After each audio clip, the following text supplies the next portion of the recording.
I have, for the last 17 years, been in the world of insights on any kind of data set. I've had a specialty in more difficult data sets that's more complex, which is organic and social media across any kind of channel.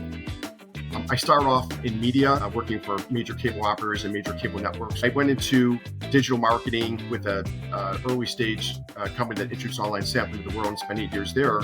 So we were able to capture all this data on how people were behaving. But what about the attitudes?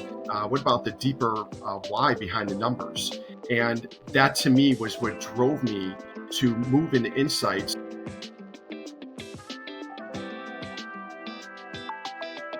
Clicked on apply, I believe I was immediately kind of connected to Zee. And so suddenly I was talking to Zee. Zee seemed like it was a person to me. I felt like I was actually talking to someone, and that this was not a bot or something that I couldn't trust. I found myself just naturally going along with it, and it started asking me questions about my background and how it relates to the role, and I found it really intriguing.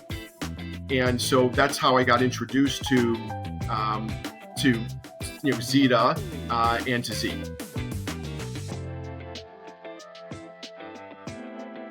Yeah, so I thought, I thought that was really seamless, and spent many years at IBM. We used to think that Watson could do everything, and then we realized actually it's the integration of human and AI. I thought you guys did a really good job. I think that once I went through the process with Zee, then I heard from Dave. So that was the personal touch.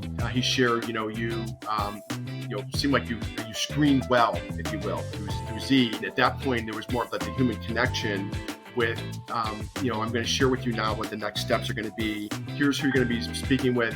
Here's some background on that person. Here's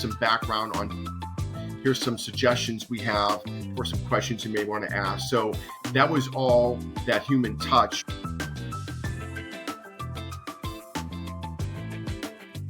When Gen AI became available to the masses about a year and a half or 2 years ago, I immediately knew the power of this, because once I have this valid representative audience, I can then integrate Gen AI to get additional insights on this audience. So in the last couple of years, I've been working with Gen AI and various prompts to leverage and the outputs that I want based on the audience that I have.